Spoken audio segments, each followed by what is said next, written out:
Good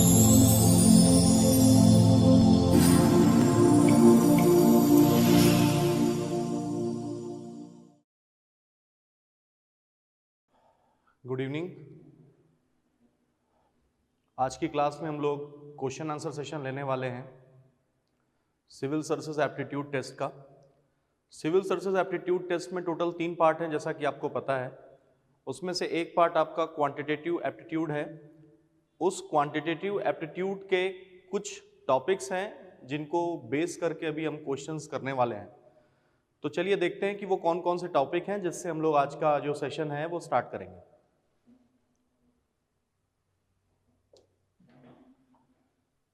आज का जो सेशन है वो स्टार्ट हो रहा है आपका नंबर सिस्टम से।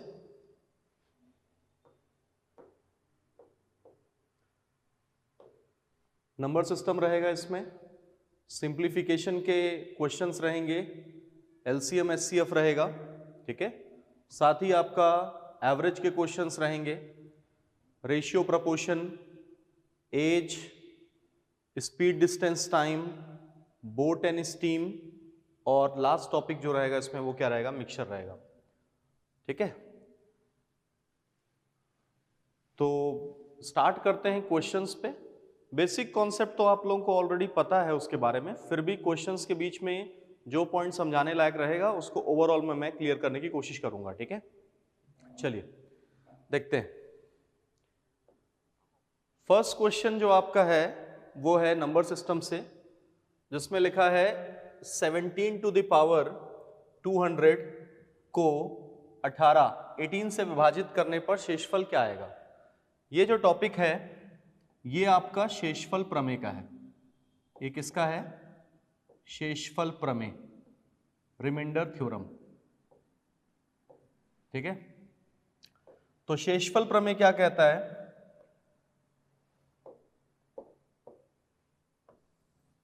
शेषफल प्रमेय कहता है कि यदि किसी संख्या को किसी दूसरी संख्या से डिवाइड किया जाए तो शेषफल क्या आएगा, ये आपको फाइंड आउट करना होता है, ठीक है। तो 17 टू द पावर आपका कितना है, 200 है, और डिवाइडेड बाय क्या करना है आपको, 18 करना है, ठीक है। ये आपके क्वेश्चन को फाइनलाइज करना है और आंसर जवाब देना है आपको, ठीक है। तो देखिए 17 टू द पावर 200 जो दिया हुआ है वो तो हम कैलकुलेट नहीं कर सकते, ठीक है। मतलब ऐसे कैलकुलेशन करने जाएंगे तो काफी समय लगेगा।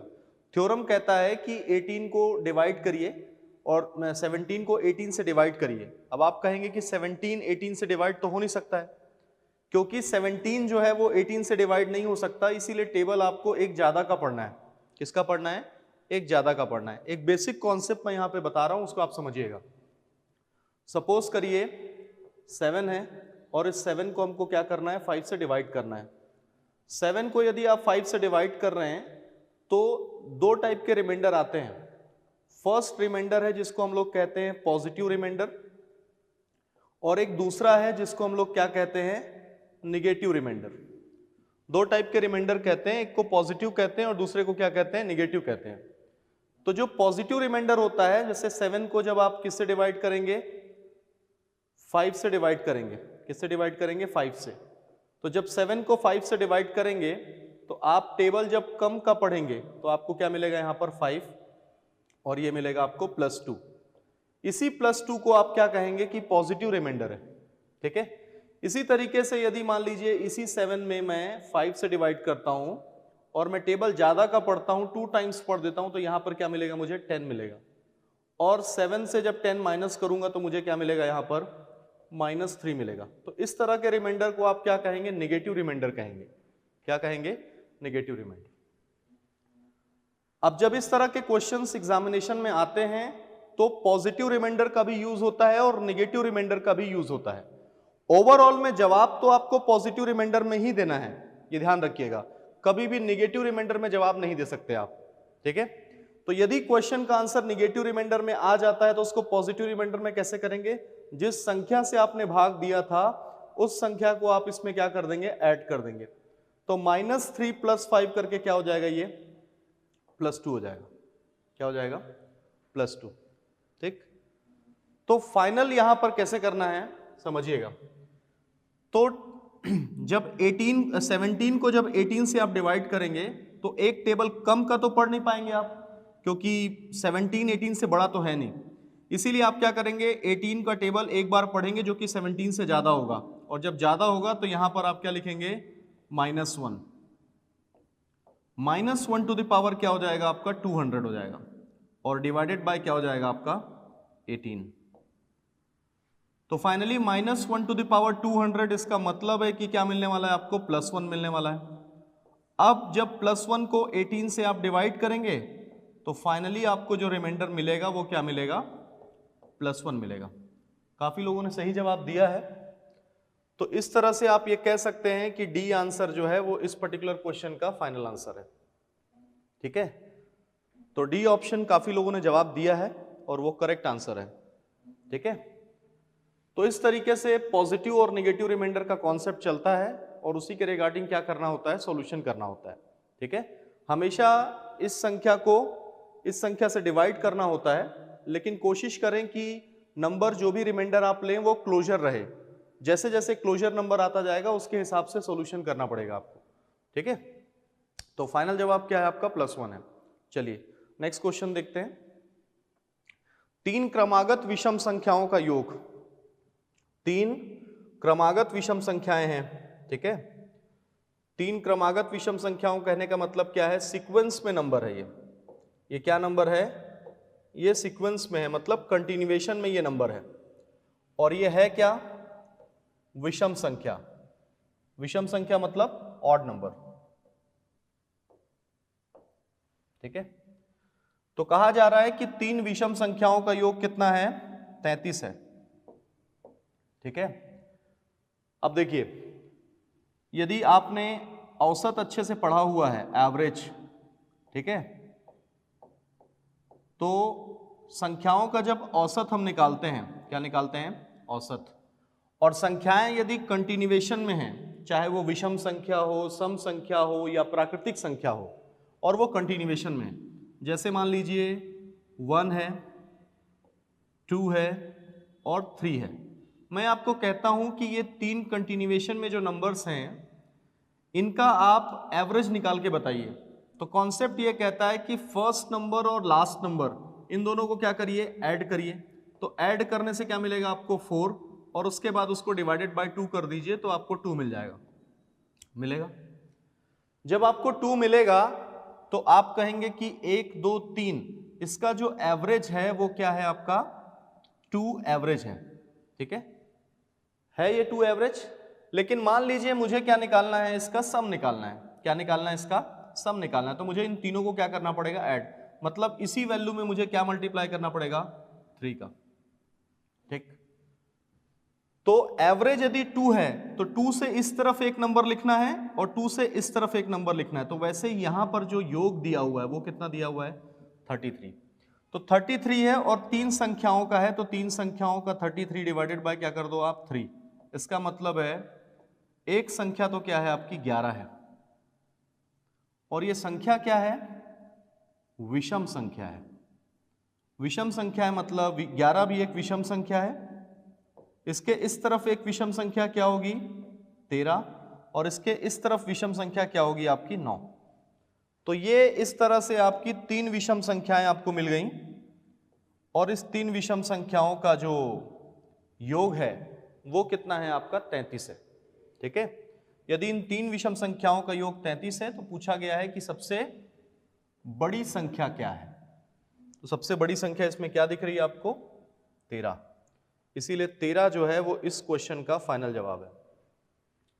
आई होप आपको समझ में आ रहा होगा, काफी लोगों ने जवाब दे दिया है।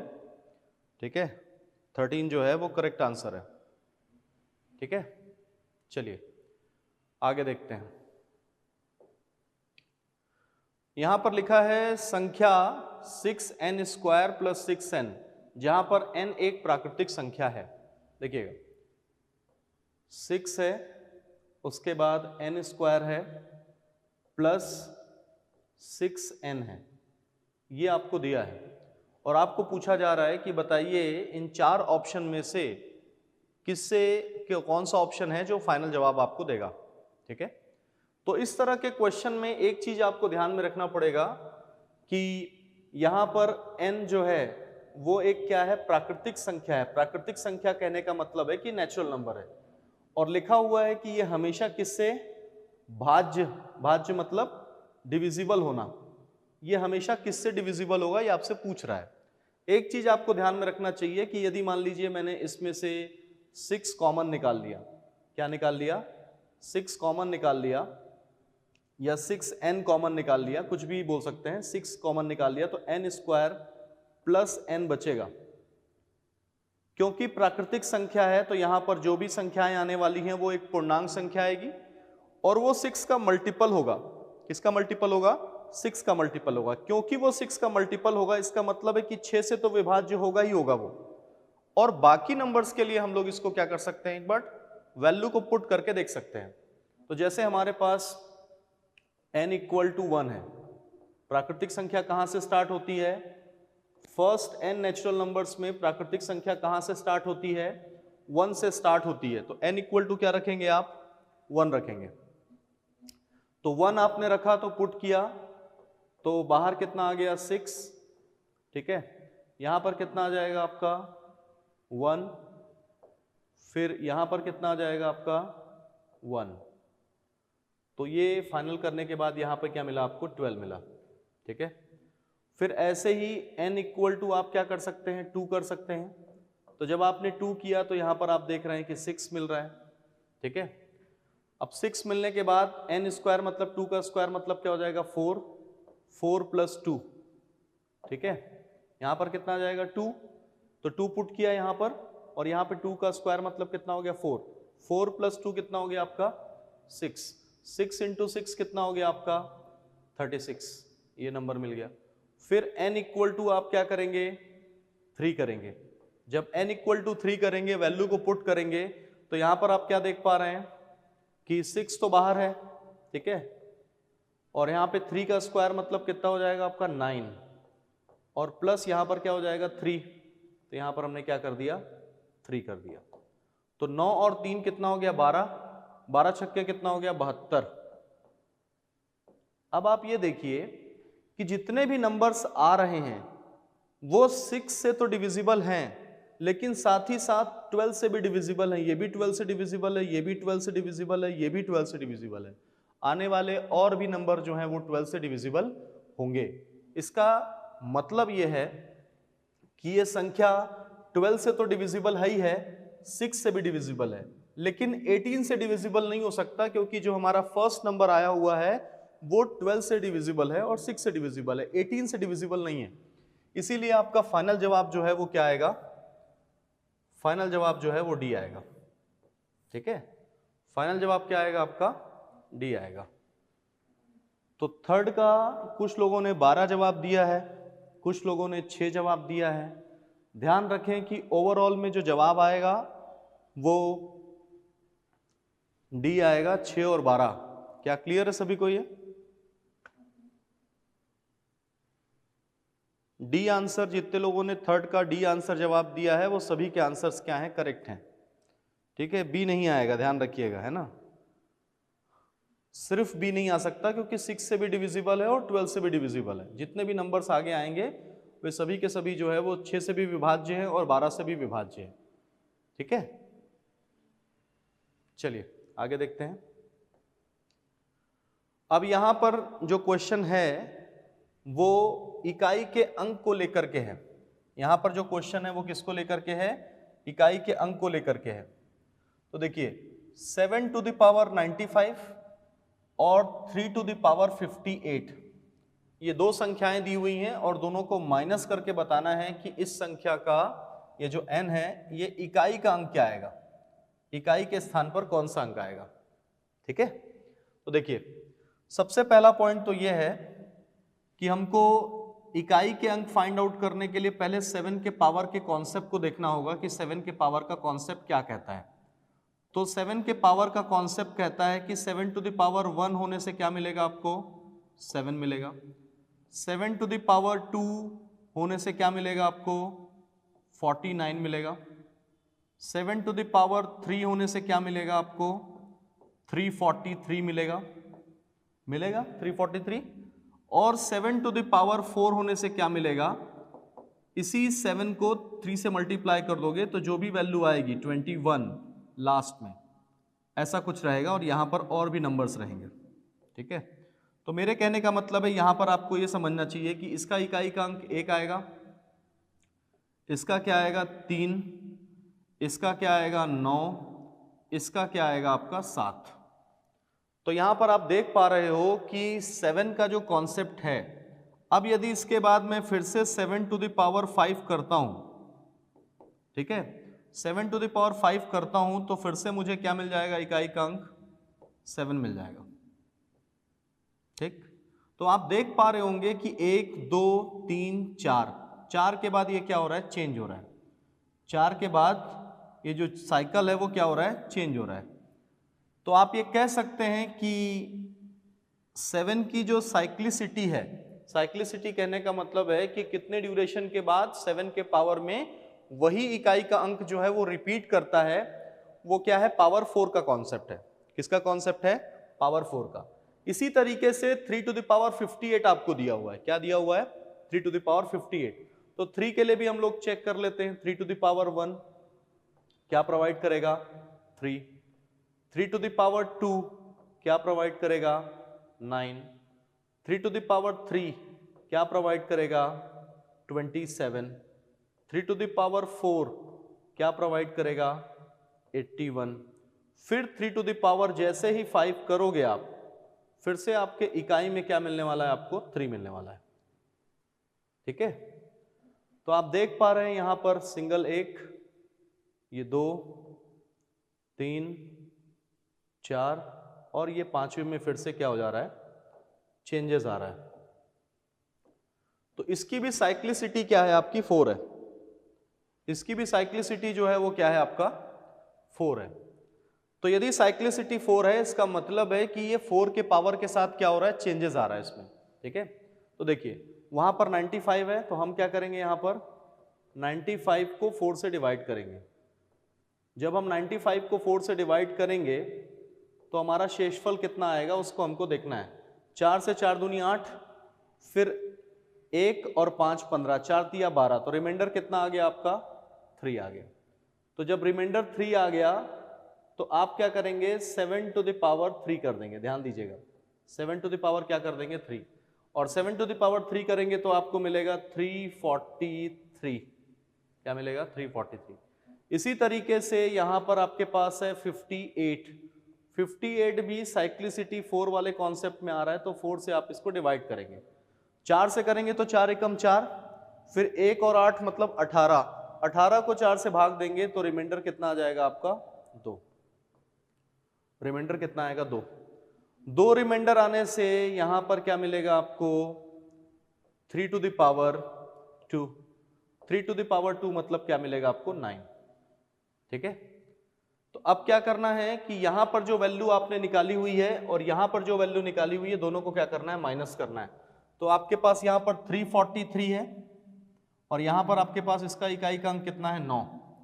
तो 343 और 9 जब आप माइनस करेंगे तो ये 4 और 1 कितना हो जाएगा, मतलब 4 इसको कैरी देगा क्योंकि 3 से 9 तो जाएगा नहीं, इसका मतलब ये 13 हो जाएगा। 13 में से 9 जाएगा तो कितना बचेगा आपका, 4। क्या बचेगा, 4। और यही क्या होगा, आपका इकाई का अंक होगा।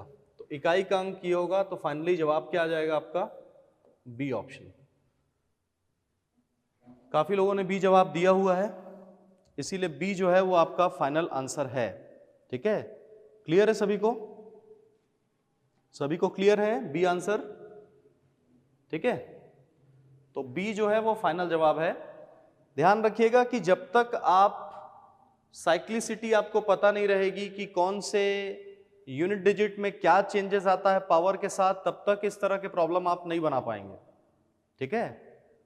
समझ पा रहे हैं, तो इस चीज को ध्यान रखिएगा।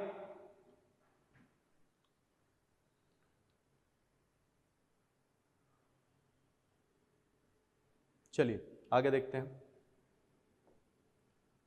सबसे छोटी संख्या जिसे 756896 में जोड़कर 11 का गुणांक प्राप्त किया जा सके, 11 का गुणांक प्राप्त करने का क्या मतलब है, समझिएगा। 11 का गुणांक प्राप्त करने का मतलब होता है कि वह संख्या किससे विभाज्य होनी चाहिए, 11 से विभाज्य होनी चाहिए। ठीक है, वह किससे विभाज्य होना चाहिए, 11 से विभाज्य होना चाहिए। तो आपको कुछ करना नहीं है, इस संख्या को लीजिए आप। ठीक है, इस संख्या को लीजिए, ये है 7 5 6 8 9 6 और इसको 11 से डिवाइड करिए डायरेक्ट। ठीक है, डायरेक्ट किससे डिवाइड करिए, 11 से। तो 11 से करेंगे तो ये 6 टाइम्स कितना हो गया आपका 66 और यहां पर कितना आ गया आपका 9, फिर ये 6 यहां पर आ जाएगा 96। तो 11 से करेंगे तो कितनी बार 88। ठीक है, तो 88 करेंगे तो यहां पर क्या मिलेगा आपको 8, फिर ये जो 8 है ये आ जाएगा, फिर 11 8 88 88, फिर से हो गया, ये पूरा कैंसिल हो गया, फिर आएगा 9, फिर यहां पर डिवाइड नहीं होगा 0, फिर यहां पर 6 आएगा, फिर से 88, फिर जो रिमाइंडर बचा वो क्या बचा आपका 8 बचा। ठीक है, ये 88। अब ध्यान रखिएगा ये जो रिमाइंडर 8 बचा हुआ है और ये जो 11 है, इस 11 में 8 माइनस करेंगे तो आपको क्या मिलेगा 3 मिलेगा। इसी 3 को ले जाकर जब आप इस पर्टिकुलर वैल्यू के साथ ऐड करेंगे तो ये पूरी तरह विभाजित हो जाएगा किससे, 11 से। किससे विभाजित हो जाएगा, 11 से। देखिए एक कॉन्सेप्ट समझिएगा, है ना। जैसे मान लीजिए मैं आपको कहता हूं 15 को मुझे 4 से डिवाइड करना है। किससे डिवाइड करना है, 4 से। ठीक है, तो मैं इसमें क्या जोड़ूं कि ये 4 से डिविजिबल हो जाए, या क्या मैं इसमें घटाऊं कि ये 4 से डिविजिबल हो जाए, ये दोनों कॉन्सेप्ट चलता है। तो यदि मान लीजिए कहा जाता है कि इस 15 में मैं क्या जोड़ूं कि ये डिविजिबल हो जाए, तो क्या करना है, देखिए 4 को क्या करिए डिवाइड करिए पहले। तो 15 को 4 से डिवाइड करिए कितनी बार, 3 बार। तो यहां कितना आ जाएगा 12, 12 आया और यहां पर क्या शेषफल बचा आपका 3। जब भी कहेगा कि इस संख्या में क्या घटाऊं तो ध्यान रखिएगा जो शेषफल होता है ना, रिमाइंडर, इसी शेषफल को ही इसमें क्या करना पड़ता है, घटाना होता है। ध्यान दीजिएगा। ठीक है, और जब कभी भी इसमें क्या जोड़ें बोला जाता है तो शेषफल और ये भाजक, इन दोनों को माइनस करना होता है और उसके बाद जो वैल्यू आती है वो इसमें क्या होती है, ऐड होती है। ठीक है, तो इस तरीके से देखा जाए तो 15 में यदि कोई ऐड करने के लिए कहेगा तो ये 15 तो रहेगा, प्लस क्या होगा आपका 4 - 3, मतलब 4 - 3। तो 15 + 1 तो ये 16 आपका फाइनल जवाब होगा। इस कॉन्सेप्ट के रिगार्डिंग बात कर रहा हूं। इधर की यदि बात करूं तो इधर मेरे पास ये क्या है 11 और ये क्या है मेरे पास 8। 11 में 8 माइनस हुआ तो बचा कितना 3। ये 3 ले जाकर क्या किया मैंने यहां पर ऐड कर दिया। जैसे इस 3 को इसमें ऐड किया तो वो क्या हो जाएगा डिविजिबल। लेकिन आपको ऐड करके आंसर नहीं पूछ रहा है, आपको क्या पूछ रहा है कि वो 11 से डिविजिबल होना चाहिए, ऐसी संख्या को आपको ऐड करना है। तो आपने फाइनल क्या किया, 11 में से 8 गया तो बचा कितना 3। तो ये 3 जो है वो आपका क्या है, फाइनल जवाब है। ठीक है, करेक्ट है। काफी लोगों के आंसर्स जो हैं वो करेक्ट हैं। ठीक है, चलिए आगे देखते हैं। हाँ, निम्न भिन्न में से कौन सी भिन्न जो है वो अधिकतम है। फ्रैक्शन है और आपको बताना है कि सबसे बड़ा भिन्न इसमें कौन सा है। ठीक है, तो देखिए इतने सारे नंबर आपको दिए हुए हैं। सबसे पहले इनको अलग अलग टाइप से लिख लेते हैं। ठीक है, वहां पर डायरेक्ट भी आप कर सकते हैं। 1/8 आपके पास है। ठीक है, फिर 3/10 है। ठीक, फिर आपके पास है 4/20, फिर आपके पास है 4/20 जो है आपका है ना, उसको हम लोग 1/5 लिख देते हैं। ठीक है, क्या लिखते हैं 1/5। समझ पा रहे हैं आप लोग।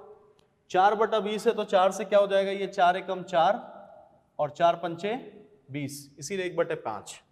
फिर हमने क्या लिखा है 1/6, फिर हमको लिखना है 2/20। 2/20 को हम लोग क्या लिख देते हैं, 1/10 लिख देते हैं, ठीक है। ये हमारे पास है। अब इसमें से छोटा या बड़ा हमको फाइंड आउट करना है तो ज्यादा बेहतर ये होगा कि हम लोग डिवाइड कर दें। डिवाइड करेंगे तो यहां पर क्या मिलेगा हमको, सबसे पहले 0 पॉइंट क्या मिलेगा, 1 मिलेगा और उसके बाद 2 मिलेगा। तो 0.12 पहले का सॉल्यूशन हुआ। जब इसकी बात करेंगे तो यहां पर मिलेगा 0.3। जब हम इसकी बात करेंगे तो यहां पर मिलेगा 0.2। जब हम इसकी बात करेंगे तो यहां पर मिलेगा हमारे को 0.16 और जब हम इसकी बात करेंगे तो हमको मिलेगा 0.1 सपोज करिए। तो अब आप बताइए कि इसमें सबसे बड़ी संख्या कौन सी है, सभी बताएं सबसे बड़ी संख्या कौन सी है इसमें, 0.3। 0.3 मतलब कौन सा, 3/10। लेकिन यहां पर हमारे पास ऑप्शन में 3/10 नहीं है, इसीलिए फाइनल जवाब आपका क्या हो जाएगा, डी आंसर, ठीक है। फाइनल जवाब क्या हो जाएगा आपका, डी आंसर। चेक करिए सब लोग, बताइए कहीं पर कोई डाउट तो नहीं है किसी को किसी प्रकार का। Next question. अब यहां पर हमारे पास भिन्न दिया हुआ है और आपको पूछा जा रहा है कि सबसे बड़ा भिन्न कौन सा है, ठीक है। तो इस तरह के क्वेश्चन में कुछ शॉर्टकट्स भी होते हैं जिससे आप लोग इस चीज को फाइंड आउट कर सकते हैं। जैसे 7/9 है, ठीक है, 2/5 है, ठीक है, उसके बाद हमारे पास है 3/8, फिर हमारे पास है 5/11। ये आपके पास 4 नंबर आपको दिए हुए हैं, ठीक है। प्रोसेस क्या कहता है समझिएगा। प्रोसेस ये कहता है कि इन दोनों का डिफरेंस कर दीजिए, इन दोनों का क्या करिए आप, डिफरेंस कर दीजिए। तो 9 और 2, जब इन दोनों का डिफरेंस आप करेंगे तो आपको क्या मिलेगा, 2 मिलेगा। क्या मिलेगा, 2, ठीक है। इन दोनों का डिफरेंस करेंगे तो क्या मिलेगा आपको, 2। तो जब 2 डिफरेंस मिलेगा ओवरऑल में, ठीक है, तो वो डिफरेंसेस आप पहले यहां पे लिख दीजिए, ठीक है। वो डिफरेंसेस आप यहां पे लिख दीजिए। ये 2 हो गया, इसमें कितना मिला आपको डिफरेंस, 3 मिला, इसमें कितना मिला डिफरेंस आपको, 5 मिला, ठीक है, इसमें कितना डिफरेंस मिला आपको, 6 मिला। तो इस तरीके से आपको ये 4 डिफरेंसेस मिल गए, ठीक है। अब ये जो डिफरेंसेस आपको मिले हैं, इन डिफरेंसेस को डिनोमिनेटर में ही रखिएगा। जैसे ये 2 हो जाएगा, ये 7 जो है वो यहां पर आ जाएगा, ठीक। ऐसे ही ये 2 ऊपर ही रहेगा, ये 3 जो है वो नीचे आ जाएगा। ऐसे ही ये जो 5 है वो नीचे आ जाएगा, ठीक है, और ये जो 3 है वो यहां पर आ जाएगा। ऐसे ही ये जो 6 है वो नीचे आ जाएगा और 5 जो है वो क्या आ जाएगा आपका, ऊपर आ जाएगा। अब इसमें चेक कर लीजिए कि कौन सा बड़ा आपको दिख रहा है। तो आप देख पा रहे हैं कि ये सारी वैल्यूज, ये जो बाकी 3 वैल्यूज हैं, ये सब 1 से छोटी हैं। और जब आप इसको कैलकुलेट करेंगे तो 7/2 है, और 7/2 है मतलब कितना आने वाला है, 3.5 आने वाला है, आएगा 2 से 6 बार और फिर 0.5 मतलब 3.5। तो सबसे बड़ा क्या हो जाएगा, ये आपका 7/9 जो है वो सबसे बड़ा होगा, 7/9। इस कॉन्सेप्ट को आप अच्छे से नोट डाउन करिए क्योंकि ये काफी ज्यादा इंपॉर्टेंट है। सबसे पहले डिफरेंस कैलकुलेट किया, डिफरेंस कैलकुलेट करने के बाद फिर आपने क्या किया, उसको डिवाइड किया, क्योंकि हर बार जरूरी नहीं है कि नॉर्मल डिवीजन हो जाए, और यदि आप नॉर्मल डिवीजन से कर सकते हैं तो कोई समस्या ही नहीं है, फिर किसी शॉर्टकट की जरूरत आपको है नहीं, ठीक है। देखिए प्रोसेस क्या था, इन दोनों का डिफरेंस निकाला, यहां पे पुट किया, इन दोनों का डिफरेंस निकाला, यहां पे पुट किया, इन दोनों का डिफरेंस निकाला, यहां पे पुट किया, इन दोनों का डिफरेंस निकाला, यहां पे पुट किया। इसके जस्ट बाद आपने क्या किया है, इसके जस्ट बाद ये जो डिफरेंसेस निकाले हैं वो सभी डिनोमिनेटर्स में है, ध्यान दीजिएगा, सभी के सभी जो हैं वो हर में है, और ऊपर की सारी वैल्यूज जो दी हुई हैं वो सब यहां पर हैं। और फिर हमने कंपेयर किया तो हमको दिख रहा है कि पहला वाला जो नंबर है वो सबसे क्या है, बड़ा है, इसीलिए सी ऑप्शन जो है वो करेक्ट है। हाँ, और ऑप्शन के हिसाब से भी सी ले सकते हैं, ठीक है। चलिए आगे देखते हैं ना।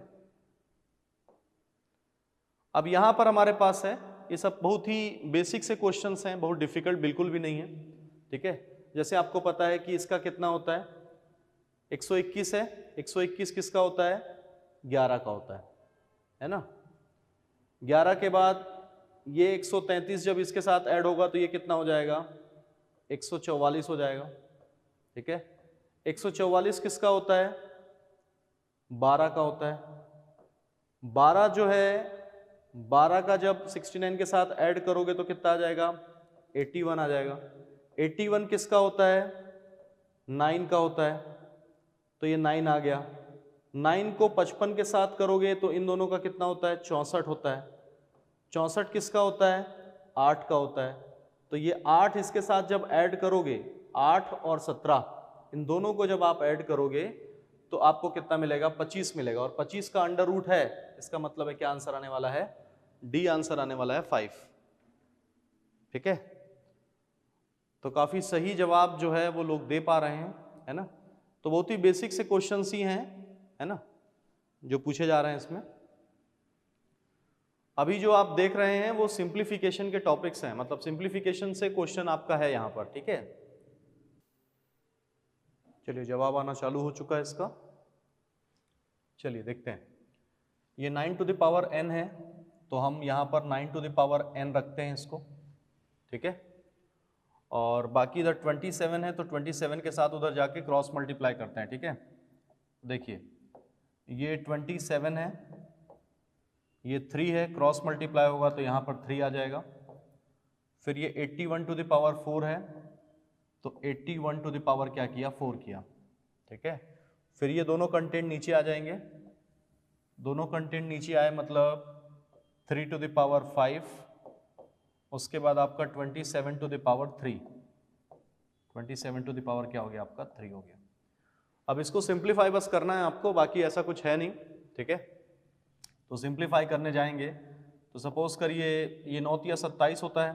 ठीक है, या 3 टू द पावर क्या कर सकते हैं आप? इसको 3 कर सकते हैं। 3 टू द पावर 3 मतलब 3 इंटू 3 9, 9 इंटू 3 मतलब 27। उसके बाद यहाँ पर हमारे पास क्या है? 3 है। अब यदि हम इसकी बात करेंगे तो ये 3 टू द पावर क्या होता है? 4 होता है, क्योंकि 3 इंटू 3 9, 3 इंटू 3 9, 9 इंटू 9 मतलब 81, और होल टू द पावर क्या हुआ आपका? 4 हो गया। ठीक है, ऐसे ही नीचे आते हैं और यहाँ पर बात करते हैं तो यहाँ पर हमारे पास है 3 टू द पावर 5, ठीक, और 27 है तो 27 मतलब 3 टू द पावर 3, और होल टू द पावर क्या है? यहाँ पे 3 है। ठीक, अब इधर भी क्या है? इधर भी 3 टू द पावर, ठीक है, 3 टू द पावर क्या करेंगे? बाद में देखते हैं इसको। ठीक है, थोड़ी देर बाद। अभी अपन नॉर्मल तरीके से ही समझते हैं। ये 9 टू द पावर क्या है आपका? n। अब देखिए सॉल्व करने जाएंगे तो पहले तो ये देख लीजिए कि क्या क्या कैंसिल आउट हो सकता है। ठीक है, ये 3 टू द पावर 1 है, ये कितना हो जाएगा? 16 हो जाएगा। ये 17, 18, 19, 20, मतलब 3 टू द पावर कितना आ गया ऊपर? 20। ठीक, अब यहाँ पर क्या है हमारे पास? 3 टू द पावर 5 है, और यहाँ पर हमारे पास 3 3 9 है, 3 टू द पावर 9 है। ठीक, अब देखिए जब इस तरीके से हो गया तो 3 टू द पावर 20, 9 और 5 कितना हो गया? 14, मतलब 3 टू द पावर कितना बचा अपने पास? 6 बचा। और यहाँ पर हमारे पास है 9 टू द पावर n, तो 9 टू द पावर n है, तो 9 टू द पावर n मान लीजिए 3 टू द पावर 3 करते हैं, 3 टू द पावर क्या करते हैं अपन? 2 करते हैं, और होल टू द पावर क्या कर देते हैं?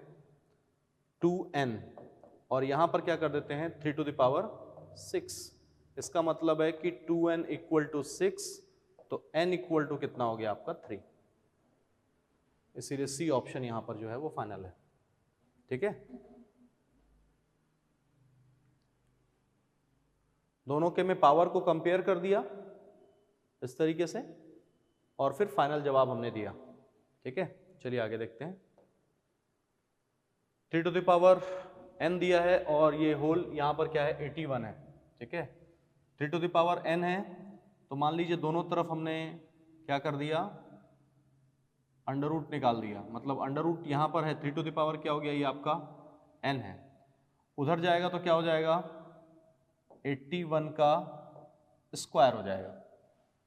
ठीक है, तो अब आपको तो पता है कि ये 3 टू द पावर क्या होता है? 4 होता है, और होल टू द पावर क्या है? 2, और यहाँ पर क्या है हमारे पास? 3 टू द पावर n, तो अब आप देखेंगे तो 3 टू द पावर क्या हो गया n, और यहां देखेंगे तो 3 टू द पावर क्या हो गया 4 दूनी 8। तो कंपेयर करेंगे तो n इक्वल टू कितना मिल रहा है हमको 8 मिल रहा है। क्या मिल रहा है 8 मिल रहा है। क्या सभी का आंसर आ रहा है 8? अब जब हम इस क्वेश्चन की बात करते हैं, ये कुल मिलाकर जो है ओवरऑल में, ठीक है, ओवरऑल में जो है वो इसमें n का मान आपको निकालना है, मतलब ये सारी वैल्यू जो है वो n के इक्वल है। किसके इक्वल है? n के इक्वल है। अब यदि ये n के इक्वल है तो आपको n का मान आपको बताना है, ठीक है। तो फाइनल टोटल करके बताइए कि क्या आंसर आएगा। चलिए ट्राई करिए और बताइए मेरे को क्या क्या आंसर आने वाला है। मतलब ये वैल्यू जो है वो किसके इक्वल है? ये वैल्यू इक्वल है किसके? n के। तो इसको पूरा सिंप्लीफाई करना है और बताना है कि n की वैल्यू क्या आएगी। बताना है आपको n की वैल्यू क्या आएगी। सॉल्व करिए सभी लोग और बताइए मुझे n की वैल्यू क्या आने वाली है। देखिए सबसे पहला प्रोसेस क्या है आपका, ये जो 256 है, आपको पता है कि 256 किसका वर्गमूल होता है? 16 का, ठीक। 576 जो है वो किसका होता है? 24 का, ठीक है। 196 जो है वो किसका होता है आपका? 14 का, ठीक है। अब ये सारी वैल्यूज आपके पास हैं और आपको इसको सिंप्लीफाई बस करना है, ठीक है। तो सिंप्लीफाई कर लेते हैं इसको। जैसे 12 से करेंगे तो 12 से ये कितनी बार? एक बार, और ये 12 दूनी कितना हो गया? 24 हो गया, ठीक है। अब 8 से ये कितनी बार? एक बार, और ये 8 से कितनी बार? दो बार, ठीक है। अब ये दो एक बार, और ये कितनी बार? 7 बार, ठीक है। अब ये 7 से जब इसको डिवाइड करने जाएंगे तो 7 एकम 7, ठीक है, 7 एकम 7 हो गया। फिर 7 छक्के कितना हो गया? 42, और ऊपर में कितना बचा है? 2 बचा है। तो 16 को 2 से गुणा करेंगे तो कितना मिलेगा आपको? 32 मिलेगा, 32। तो ये जो 32 है वो क्या हो जाएगा? आपका आंसर हो जाएगा, ठीक है। तो 32 जो है वो क्या है? फाइनल जवाब है। अब ये भी जो टॉपिक आपका भी चल रहा है इसमें वो सिंप्लीफिकेशन ही है, ठीक है। तो अब आप देखिए यहाँ पर आपके पास एक एक्सप्रेशन ये है, पहला एक्सप्रेशन, फिर ये दूसरा एक्सप्रेशन है, फिर ये तीसरा है, और फिर ये आपका क्या है? आखिरी एक्सप्रेशन है। तो जब हम इसकी बात करते हैं तो हमको मिलेगा कितना? 2/3। जब हम इसकी बात करते हैं तो हमको क्या मिल रहा है? 3/4। जब हम इसकी बात कर रहे हैं तो हमको क्या मिल रहा है? 4/5।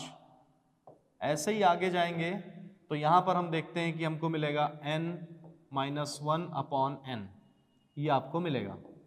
आपको एक चीज का ध्यान रखना पड़ेगा इसमें, वो क्या है वो समझिएगा।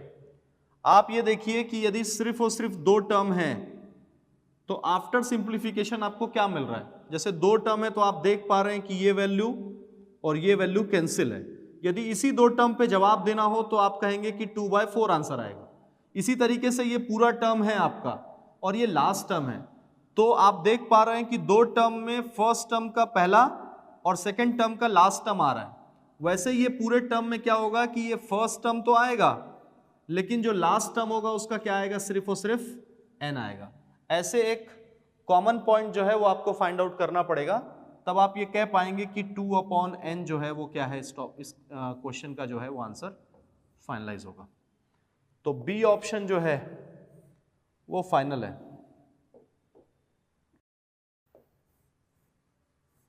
बी ऑप्शन जो है वो क्या है? आपका फाइनल है, ठीक है। चलिए आगे देखते हैं।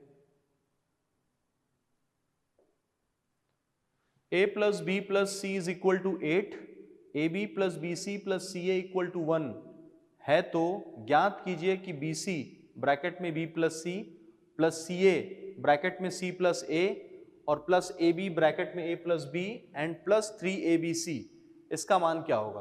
तो आप देख पा रहे हैं कि यहां से ये पूरा वैल्यू है और कहां तक है ये 3abc तक है, और आपको पूछा जा रहा है कि बताइए इसकी वैल्यू क्या है। ठीक, और आप यहां पर देख पा रहे हैं कि 4 है, 1 है, 2 है, 8 है, मतलब बहुत ज्यादा कॉम्प्लेक्स आंसर नहीं है। ठीक है, पहली बात तो यह है कि आपको यह पता होना चाहिए कि ऐसा कोई फॉर्मूला होता है क्या, यह भी आपको नॉलेज होना चाहिए, लेकिन मेरे ख्याल से तो कोई ऐसा फॉर्मूला है नहीं। ठीक है, इसको सिंप्लीफाई करने से भी बहुत ज्यादा बेनिफिट नहीं होगा, तो पहले आपको देखना चाहिए कि कैसे एक्सप्रेशंस आएंगे, कैसे किस तरीके से होगा, वो चीज आपको समझना चाहिए। मतलब एक बार आप इन सबको देखें, साथ में ऑप्शंस देखें। जब इस तरीके से देखेंगे तो आपको समझ में आएगा कि यहां पर आपको एक चीज गिवन है जो कि a plus B plus C is equal to क्या है 8 है, और यहां पर आप देख पा रहे हैं A B B C C A is equal to कितना है आपका 1 है। ठीक है, तो ये आपके पास एक एक्सप्रेशन है, पहले इसको हम लोग क्या करते हैं मल्टीप्लाई करते हैं।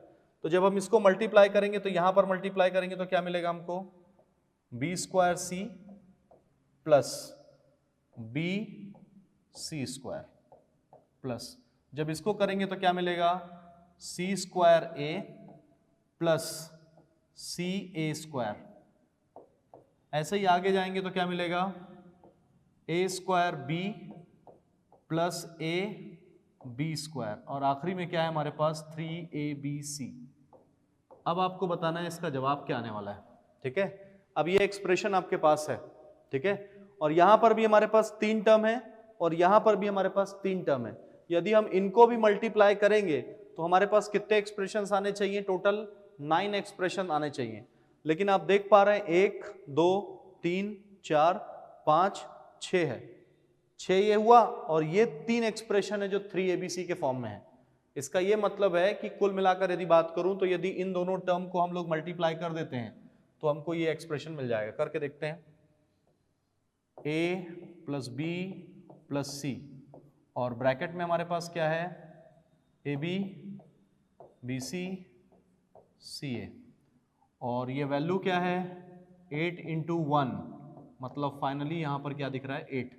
अब प्रोसेस करके भी देखना पड़ेगा, जब इसको इसके साथ मल्टीप्लाई करोगे तो क्या मिलेगा ए स्क्वायर बी प्लस, इसको जब इसके साथ मल्टीप्लाई करोगे तो क्या मिल रहा है ए बी सी, इसको जब आप इसके साथ मल्टीप्लाई कर रहे हो तो क्या मिल रहा है ए सी स्क्वायर। ठीक है, एक मिनट,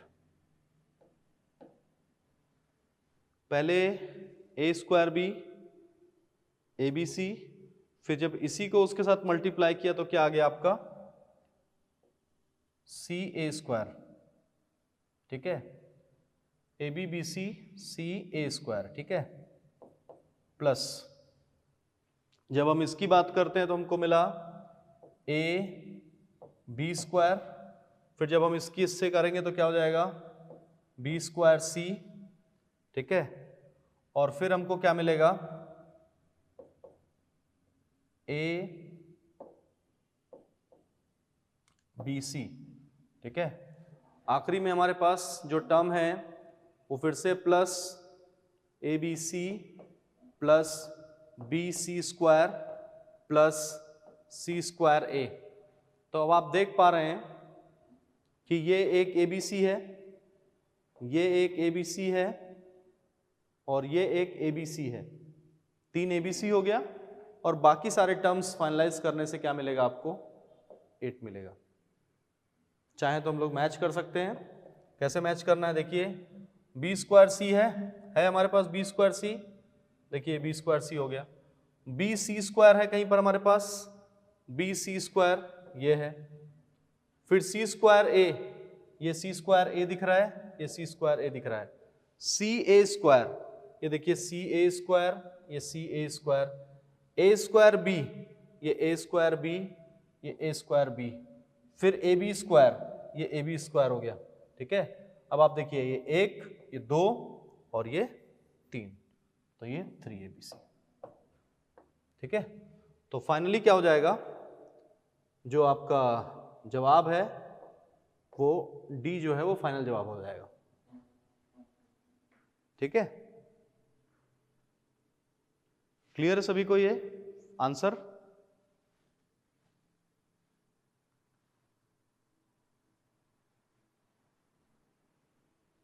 ठीक है, तो एक्सप्रेशन को जरूर देखा जाए और एक्सप्रेशन को देखने के बाद ही फाइनलाइज किया जाए। ठीक है, चलिए आगे देखते हैं।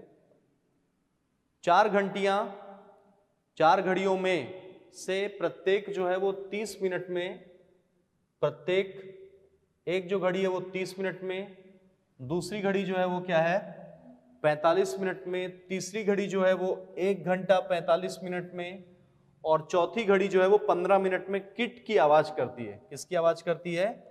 किट की।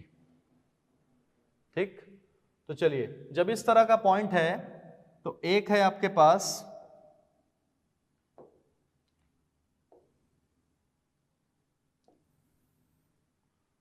सबसे पहले कितना मिनट? 30 मिनट, तो यहां पर हमने 30 रख दिया।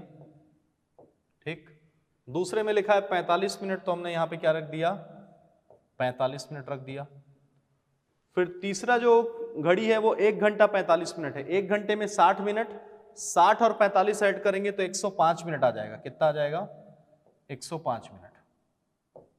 ठीक है, और चौथा प्रत्येक जो है वो 15 मिनट है, तो ये क्या आ जाएगा आपका? 15 मिनट आ जाएगा।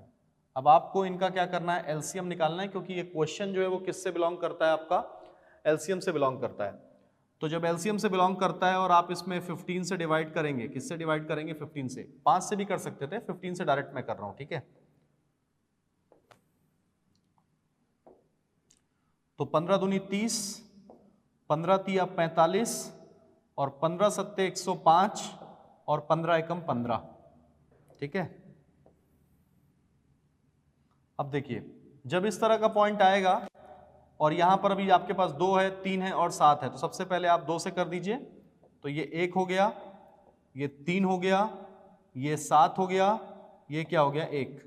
फिर आप 3 से करिए, ये 1 है, ये 1 है, ये क्या है आपका?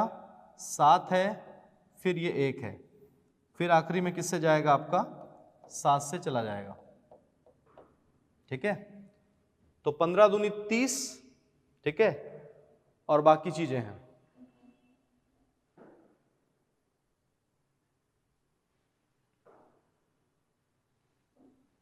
बताइए, सही है आंसर?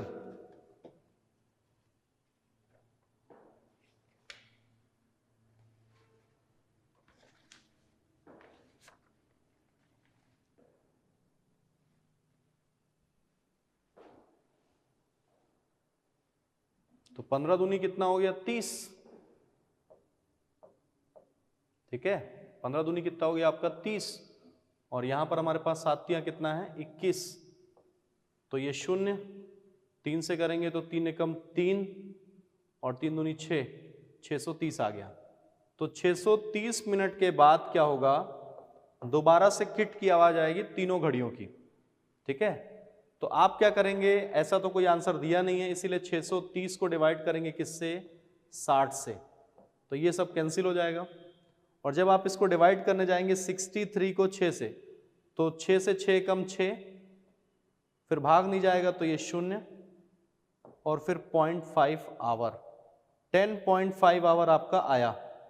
अब ये जो 10.5 आवर आपको मिला है, इस 10.5 आवर में आपको ये ध्यान रखना है कि 10 घंटे तो ठीक है, 0.5 आवर का मतलब होता है 30 मिनट्स, तो 10 आवर्स 30 मिनट्स, 10 आवर्स और 30 मिनट्स। तो देखिए कितने बजे की बात हो रही है? दोपहर 12 बजे से लेकर आपको 10 घंटे जाने हैं।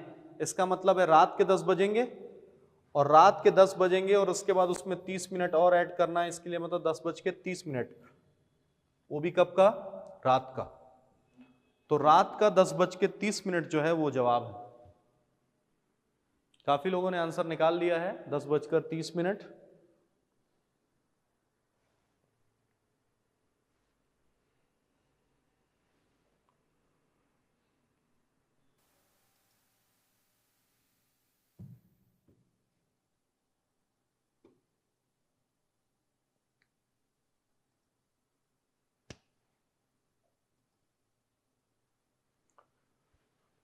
चलिए आगे देखते हैं।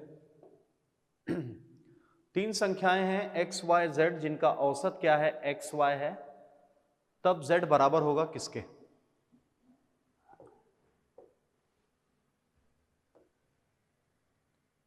ये XYZ औसत मतलब X प्लस Y और प्लस Z, ठीक है, X plus Y plus Z divided by आपको क्या करना है, 3 कर देना है।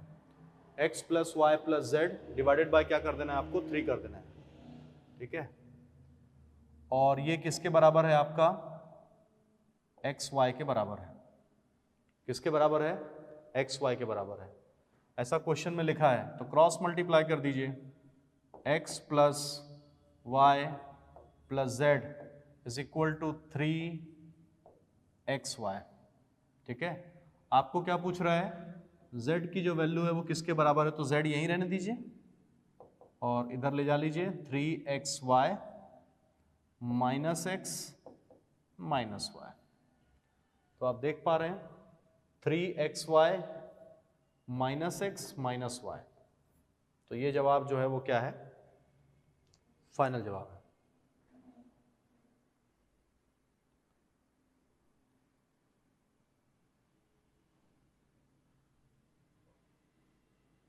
जनरली जो पिछला क्वेश्चन था ये एलसीएम है कि एचसीएफ है, ये जनरली कैसे आइडेंटिफाई करेंगे, तो ये जो घड़ियों के बारे में जब बात की जाती है ओवरऑल में, ठीक है, किसके बारे में बात की जा रही है, घड़ियों के बारे में बात की जाएगी, ठीक है।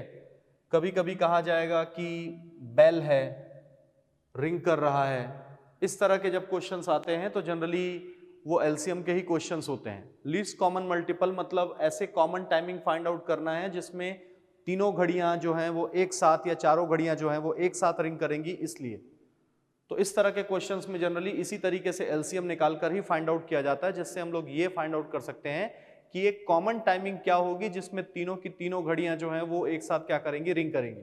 ऐसा है ओवरऑल में, ठीक है। चलिए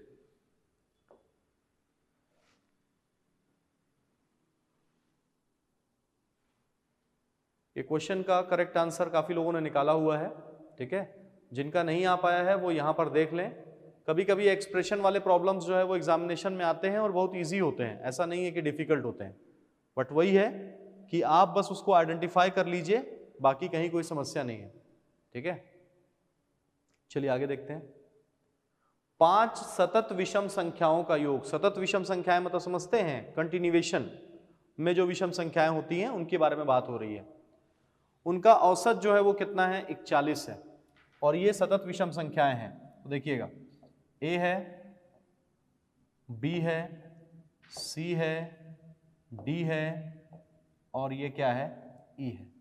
कुल मिलाकर हमारे पास कितने हैं, 5, और इनका औसत दिया हुआ 41। मैंने आपको बताया हुआ है एवरेज में यदि कंटिन्यूएशन में सीरीज है और उनके बीच की जो गैपिंग है, गैप यदि सेम है, ध्यान दीजिएगा, गैप यदि क्या है, सेम है, मतलब इनके बीच यदि 2 का गैप है तो और इनके बीच भी 2 का गैप है, इनके भी 2 का गैप है, इनके भी 2 का, मतलब उनके बीच के नंबर्स का डिफरेंस जो है यदि ये 2 है हर एक के बीच का, या 1 है या 3 है या 5 है या 7 है, कुछ भी है लेकिन कांस्टेंट है, इनके बीच में जो गैप है वही गैप जो है वो इनके बीच में है, वही गैप इनके बीच में है, वही गैप इनके बीच में है, तो उस कंडीशन पर यदि मेरे को कहा जाए कि इनका एवरेज निकाल के बताइए, तो first number plus last number मतलब A प्लस E, ये डिवाइडेड बाय क्या हो जाएगा, 2 हो जाएगा। ये क्या हो जाएगा, A plus E divided by 2 हो जाएगा। और आप देख पा रहे हैं कि यहां पर औसत क्या बोला जा रहा है कि औसत 41 होना चाहिए, और वो 41 में भी ये क्या है, विषम संख्या है, और विषम संख्या में भी ये कितनी संख्या है, 5। तो सीधा सीधा कॉन्सेप्ट है, बीच में क्या रखिए आप, 41, इधर 2 संख्याएं लिखिए और इधर 2 संख्याएं लिखिए, लेकिन जब इधर लिखेंगे और इधर लिखेंगे तो क्या लिखेंगे, विषम संख्या लिखेंगे। क्या लिखेंगे, विषम संख्या। तो इधर विषम संख्या लिखेंगे तो क्या आएगा, 43, और आएगा क्या, 45। इधर लिखेंगे तो क्या आएगा, 39, और क्या आएगा, 37। तो ये आपके पास आ गया है, ठीक है। अब बात ये हो रही है कि A और E का गुणनफल पूछ रहा है, मतलब पहली संख्या और आखिरी संख्या जो है उसका गुणनफल पूछ रहा है।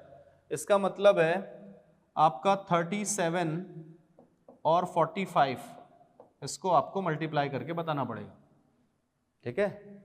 37 और 45 को मल्टीप्लाई करके बताना पड़ेगा, ठीक है। चलिए करके बताइए तो आंसर क्या आ रहा है। 5 से करेंगे तो 5 सत्ते कितना हो गया 35, 5 3 5 दिया 15 और 3 कितना हो गया 18। फिर 4 से करेंगे तो 4 सत्ते 28, फिर यहाँ पर कितना आ गया 2, 4 दिया 12, 12 2 14, ठीक है। तो ये 5 और 8 8 16 6, फिर 1 और 1 2, 2 और 4 कितना 6 और 1 ये 16 65। तो 16 65 जो है वो आपका क्या है फाइनल जवाब है। हाँ 16 65 करेक्ट आंसर है सबका। जितने लोगों ने 16 65 निकाला है सभी का करेक्ट आंसर है, ठीक है। सभी का जो है वो क्या है करेक्ट आंसर है 16 65।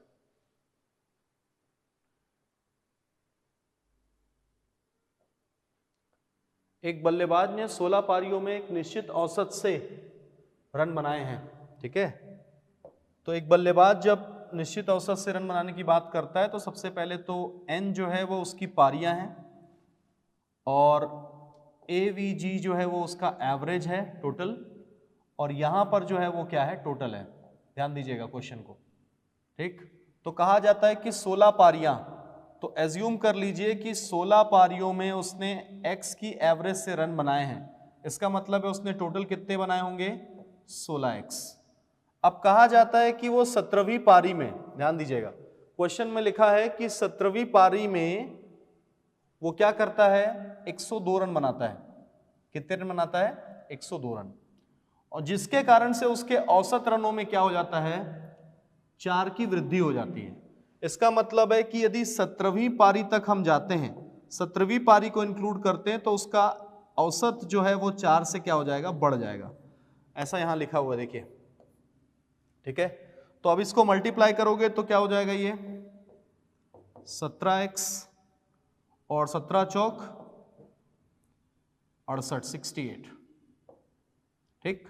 इतना तो समझ में आ गया होगा सभी को। तो देखिए इतना समझने के बाद आपको ये समझ में आना ये चाहिए ओवरऑल में कि देखिए ये तो 16वीं पारी तक का एवरेज है और ये जो है वो क्या है 17वीं पारी तक का एवरेज है।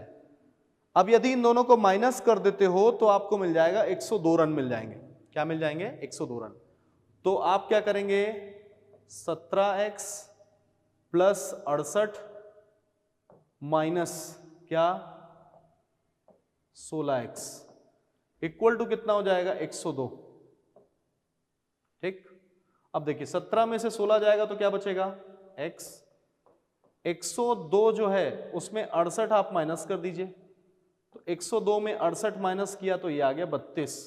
अब देखो क्वेश्चन पेपर में 32 तो जवाब है नहीं आपके पास, 32 नहीं कितना आएगा इसमें जो आ रहा है वो 34 आ जाएगा। अब आप देख पा रहे हैं कि 34 एक जवाब यहां पे दिया हुआ है, लेकिन ये 34 क्या है ये पुराना एवरेज है। ये क्या है पुराना एवरेज। लेकिन क्वेश्चन में क्या लिखा है ध्यान दीजिएगा, क्वेश्चन में लिखा है 17वीं पारी के बाद, 17वीं पारी के बाद उनका औसत क्या है, ठीक है। तो 17वीं पारी के बाद यदि औसत की बात करेंगे तो ये तो 16 पारियों तक का है ना, तो इसमें 4 क्या हो जाएगा ऐड हो जाएगा, तो ये कितना हो जाएगा 38। कितना हो जाएगा 38। तो 38 जो है वो आपका क्या है फाइनल जवाब है 38, ठीक है। तो 17 का डी जो है वो काफी लोगों का आया हुआ है आंसर, ठीक है। चलिए आगे देखते हैं। अब देखिए हिंदी H, अंग्रेजी E और संस्कृत S के संबंध में 960 व्यक्तियों के ज्ञान के सर्वेक्षण का परिणाम नीचे दिया गया है। मतलब कुल मिलाकर यदि मैं बात करूं तो 960 लोग हैं। कितने लोग हैं 960 लोग। अब यहां पर बात की गई है कि तीनों भाषाओं को जानने वाला, यहां पर बात यह हो रही है कि तीनों भाषाओं को जानने वालों का संस्कृत ना जानने वालों से। तो यदि तीनों भाषाओं को जानने की यदि हम बात करते हैं, ठीक है, तीनों भाषाओं को जानने की बात करते हैं, तो आपको ध्यान में रखना चाहिए कि ये जो मिड पोर्शन में 60 है, ये तीनों भाषाओं को जानने के बारे में बात हो रही है। ठीक है, किसके बारे में बात हो रही है? तीनों भाषाओं को जानने के बारे में बात हो रही है। अब ये बात हो रही है कि संस्कृत ना जानने वाला, उसके बाद का पॉइंट है संस्कृत ना जानने वाला। ना जानने वाला संस्कृत मतलब फिर बाकी कोई भी पोर्शन ना आएगा, ये वाला। तो बचा हुआ पोर्शन क्या है? 200 है, तो यहां पर आप 200 करिए, प्लस आपके पास 120 है तो आप 120 करिए, फिर आपके पास 220 है, आप 220 कर दीजिए। ठीक है, अब देखिए ये जीरो यदि यहां से कैंसिल करते हैं तो यहां से और यहां से भी कैंसिल होगा। अब ये देखिए सिंप्लीफाई बस कर रहा हूं मैं ना, ये 20 है, 20 और 22 कितना हो गया? 42, 42 और 12 कितना हो गया? 54। तो 6 से करेंगे तो 1 और ये 6 निया 54। तो फाइनली जवाब कितना होगा आपका? 1/9। तो आप देख पा रहे हैं कि ए ऑप्शन जो है, ये जो ए ऑप्शन है ये आपका 1/9 है, और यही फाइनल क्या है? जवाब है।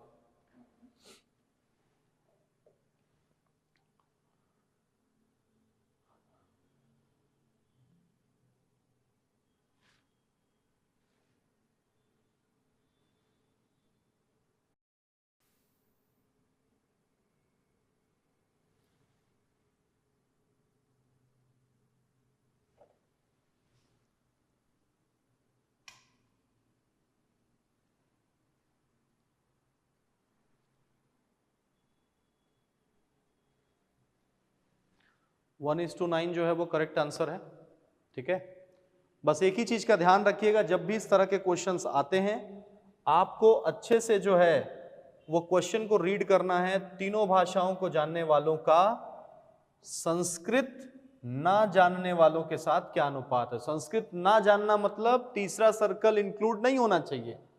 ठीक है, और यदि तीसरा सर्कल इंक्लूड नहीं हो रहा है तो यही 3 टर्म जो है वो इंक्लूड होंगे।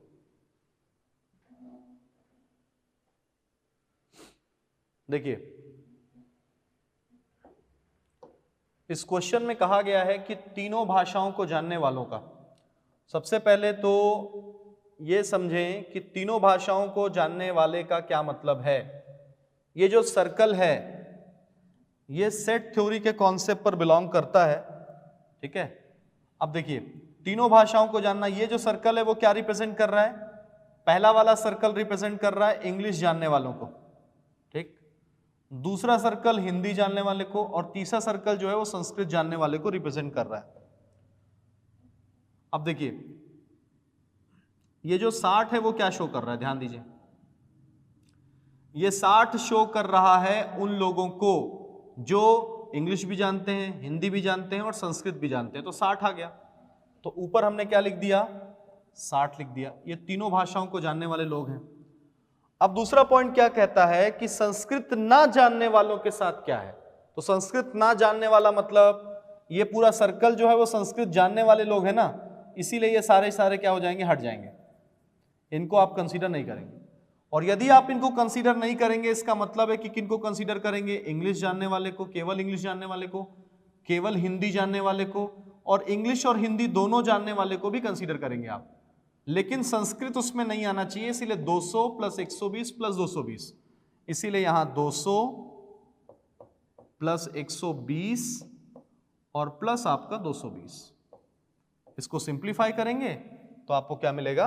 1/9 मिलेगा। ठीक है, चलिए आगे देखते हैं। मां की वर्तमान आयु बेटी की वर्तमान आयु की 3 गुनी है। ठीक है, तो एज्यूम कर लेते हैं कि जो मां की आयु है, ठीक है, मां की जो आयु है वो क्या है? x, और जो बेटी की आयु है उसको क्या एज्यूम करते हैं आप? y। ठीक है, तो मां की आयु बेटी की वर्तमान आयु की 3 गुनी है। तो मां की आयु यदि मान लीजिए x आपने एज्यूम किया, इसका मतलब है x इक्वल टू क्या है? ये 3y। अब बोला गया है 12 वर्ष बाद, क्वेश्चन में लिखा है क्या? 12 वर्ष बाद, 12 वर्ष बाद। 12 वर्ष बाद मतलब इसमें भी x प्लस क्या हो जाएगा, 12 हो जाएगा, और ये जो बेटी है उसके में भी क्या हो जाएगा, y प्लस 12 हो जाएगा। 12 वर्ष बाद, 12 वर्ष बाद माँ की आयु बेटी की आयु की 2 गुनी है। तो ये बेटी है, इसकी आयु की 2 गुनी है, मतलब 2 और ऐसा। समझ पा रहे हैं? एकदम बेसिक पॉइंट है ना। उसने कहा 12 वर्ष बाद जो माँ की आयु है वो बेटी की आयु से क्या है, 2 गुनी है, तो बेटी की आयु में 2 का गुणा करेंगे तो माँ की आयु के बराबर हो जाएगा। तो यहां पर क्या हो गया, x प्लस 12, यहां पर क्या हो जाएगा 2y, और ये कितना हो जाएगा 24। अब देखिए x की वैल्यू 3y के बराबर है, यहां पुट कर दीजिए, तो 3y प्लस 12 2y प्लस 24, ठीक है। तो देखिए 12 और ये 24 दोनों को माइनस किया तो कितना आया 12, ये 2y 3y से माइनस हो गया तो क्या आ गया, y आ गया।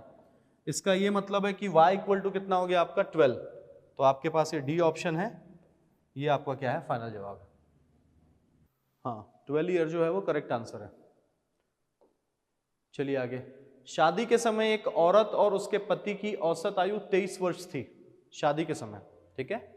तो शादी के समय यदि औरत और जो पुरुष है उसकी आयु जो है वो 23 वर्ष है, इसका मतलब है यदि टोटल की बात की जाए, टोटल यदि फाइंड आउट किया जाए शादी के समय, तो ये क्या हो जाएगा 2 इंटू 23, 2 इंटू 23 मतलब कितना हो गया आपका, ये 46 हो गया।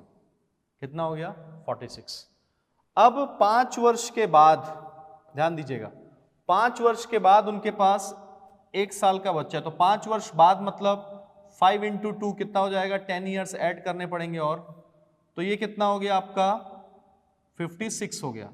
अब 1 वर्ष का बच्चा भी है तो एक और आपने ऐड कर दिया, तो 56 और 1 कितना हो गया 57, तो टोटल एज कितनी हो गई 57, और कुल कितने लोग हैं 3, इसीलिए 57 को 3 से भाग देंगे तो कितना मिलेगा आपको 19 मिल जाएगा। तो 19 जो है वो आपका क्या है, सही जवाब है। फाइनल जवाब जो है वो क्या है 19 है। तो ये आपका फाइनल जवाब है, ठीक है। शादी के समय एक औरत और उसके पति की औसत आयु जो है वो 23 वर्ष है, तो 23 वर्ष होने के कारण से दोनों का टोटल निकाल लिया तो टोटल कितना आ गया 46। अब बोला जा रहा है 5 वर्ष बाद, तो 5 वर्ष में पति की आयु और पत्नी की आयु दोनों की आयु 5 वर्ष बढ़ जाएगी, मतलब कितनी बढ़ जाएगी 10 वर्ष, इसीलिए 10 ऐड कर दिया, ठीक है। इन दोनों को ऐड कर दिया तो कितना आ गया 56। 56 आने के बाद बोला जा रहा है कि 1 वर्ष का बच्चा भी है, तो 1 वर्ष का बच्चा भी ऐड कर दिया तो वो कितना हो गया 57। 57 को 3 से डिवाइड किया तो कितना आ गया आपका 19 आ गया, ठीक है। तो इस तरीके से आप इस तरह के क्वेश्चंस को जो है वो क्या कर सकते हैं, बना सकते हैं। अब लिखा है एक रेलगाड़ी 40 किलोमीटर प्रति घंटे की गति से चल रही है, उसी दिशा में 25 किलोमीटर प्रति घंटे की चाल से चल रहे आदमी को 48 सेकंड में क्या करती है, पार करती है, तो रेलगाड़ी की लंबाई बताइए। एक कॉन्सेप्ट मैंने हमेशा आपको बताया हुआ है, जब कभी भी हम लोग रेलगाड़ी के प्रॉब्लम को सॉल्व करते हैं, ठीक है, तो एक चीज का ध्यान आपको हमेशा रखना है कि जो रेलगाड़ी होती है, ठीक है, रेलगाड़ी जब कभी भी किसी भी पर्सन को पार करेगी, ठीक है, किसी भी पर्सन को जब पार करेगी तो उसे क्या करना पड़ेगा, उसे अपनी लेंथ को ही पार करना पड़ेगा। यदि वो किसी पर्सन को पार करती है, मान लीजिए ट्रेन जो है वो किसी पर्सन को पार करती है, तो इस ट्रेन को क्या करना पड़ेगा, अपनी लेंथ को ही पार करना पड़ेगा। किसको पार करना पड़ेगा, अपनी लेंथ को,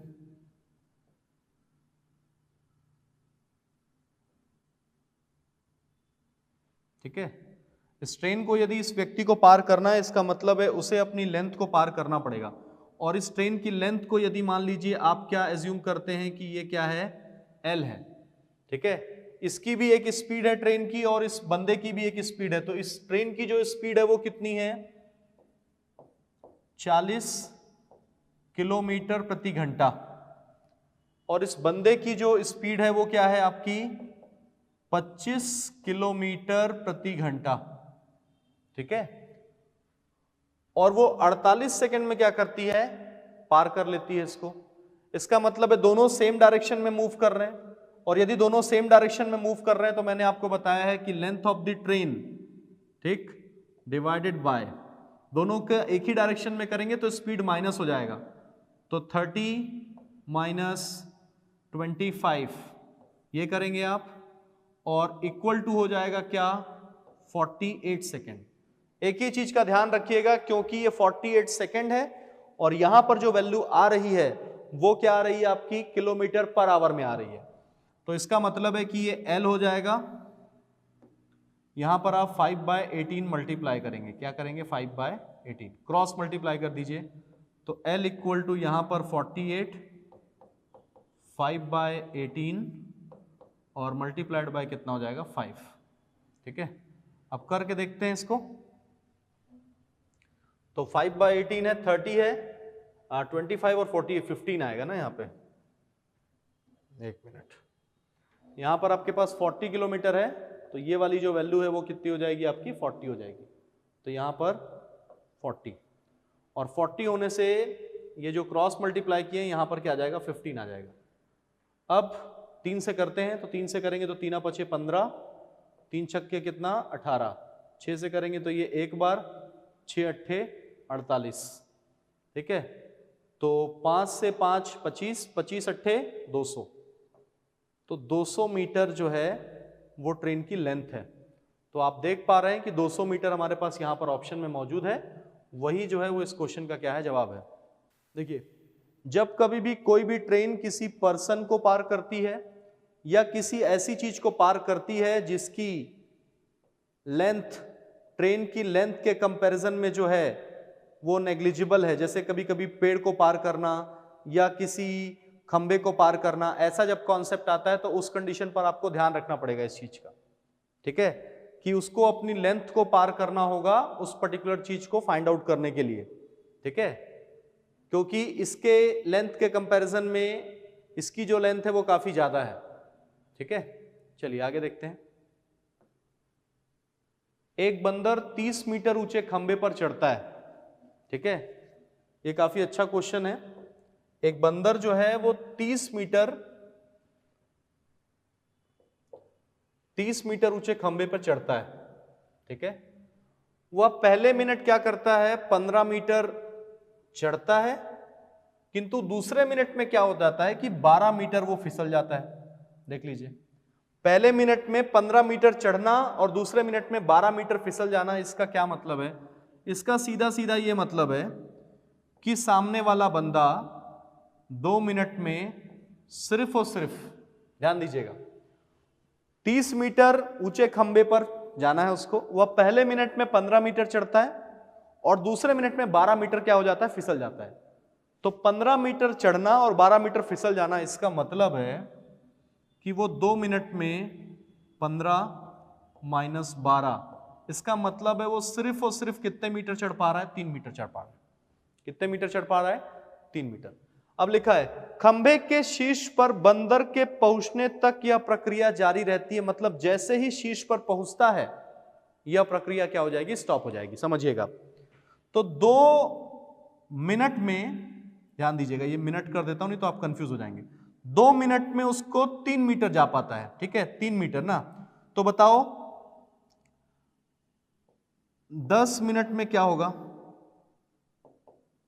10 मिनट में 3 मीटर इंटू कितना हो जाएगा, 5, इसका मतलब है वो कितना मीटर चला गया, 15 मीटर चला गया। ठीक है, तो अभी वो बंदा 10 मिनट में वो 15 मीटर में है, लेकिन जैसे ही 11वां मिनट होगा, ध्यान दीजिएगा, ये क्वेश्चन काफी इंपॉर्टेंट है और इसी पॉइंट को आपको समझना है। जैसे ही 11वां मिनट होता है, ध्यान दीजिएगा, जैसे ही 11वां मिनट होता है, सामने वाला बंदा क्या करेगा, जैसे ही 11वां मिनट होगा 15 मीटर, फिर से प्लस हो जाएगा इसमें कितना मीटर, 15 मीटर, और वो पहुंच जाएगा कहां पर, चोटी पर। वो कहां पहुंच जाएगा, चोटी पर। कहा गया है ना कि यह प्रक्रिया तब तक जारी रहती है जब तक कि वह खंबे के शीर्ष तक नहीं पहुंच जाता। जैसे ही शीर्ष पर पहुंचेगा तो वापस क्यों फिसलेगा, क्योंकि क्वेश्चन में लिखा हुआ है ऐसा, इसका मतलब है कि 10 मिनट तो यहां लग गए, 1 मिनट जैसे ही इसमें ऐड किया तो आप ये कह सकते हैं कि कितने मिनट में बंदर जो है वो शीर्ष तक पहुंच पाएगा, 11 मिनट में बंदर जो है वो शीर्ष तक पहुंच पाएगा। पिछले क्वेश्चन के कैलकुलेशन में कुछ लोगों को समझ में नहीं आ रहा है, ठीक है। तो सबसे पहले तो आपको टॉपिक को देखना पड़ेगा कि ट्रेन का जो टॉपिक मैंने समझाया हुआ है पहले उसको आपको क्लियर करना पड़ेगा, देन आफ्टर ही आप इस पर्टिकुलर पॉइंट को समझ पाएंगे, है ना। तो मैं अभी ये सारे पॉइंट हटा रहा हूं यहां पर, ठीक है, और मैं दोबारा से सॉल्व कर रहा हूं, ठीक है। तो देखिए length of the train divided by इसका कितना है 40 और उसका कितना है व्यक्ति का 25, और पार करने में कितना समय लग रहा है 48 सेकंड लग रहा है उसको पार करने में, ठीक है। प्रॉब्लम यह है कि ये 48 सेकंड है और ये सारी जो वैल्यूज है वो किलोमीटर पर आवर में है, इसीलिए इसमें जो है वो हम लोग मल्टीप्लाई करेंगे किसका 5/18 का।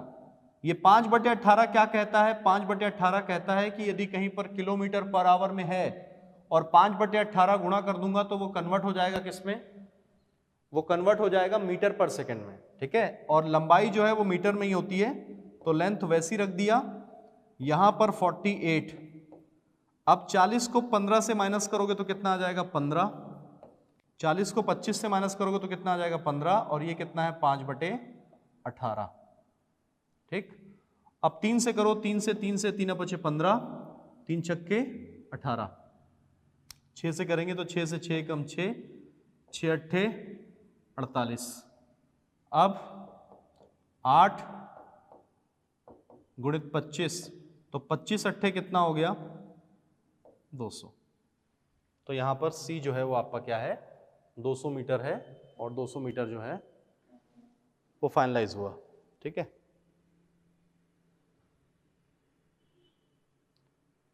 मैंने एक कॉन्सेप्ट बताया था कि यदि कोई पर्सन है या कोई ट्रेन है एक ही दिशा में जा रही है, ध्यान दीजिएगा, ये लोग एक ही दिशा में चल रहे हैं, ठीक है, तो उस कंडीशन पर डिस्टेंस लेंथ जो भी रहेगा डिवाइडेड बाय क्या रहेगा S1 माइनस S2, ये टाइम शो करेंगे। और वही चीज यदि दोनों एक दूसरे की तरफ आते रहेंगे, ये ऐसा, तो उस कंडीशन पे जो भी लेंथ रहेगी वो, और यहां पर क्या हो जाएगा S1 प्लस S2, ये भी क्या है हमारा टाइम का कॉन्सेप्ट है, ठीक है। तो इस तरीके से चीजें चलती हैं और आपको फाइंड आउट करनी चाहिए, ठीक है। अब देखिए इसमें दो शहर है A और B, और दोनों का जो डिस्टेंस है वो 125 किलोमीटर का है। कितने का है 125 किलोमीटर का डिस्टेंस है। ये एक पॉइंट है, ये एक पॉइंट है, ठीक है। अब ये A शहर है और ये B शहर है, ठीक है। कहा जा रहा है कि 125 किलोमीटर का डिस्टेंस है। कितने किलोमीटर का डिस्टेंस है 125 किलोमीटर का।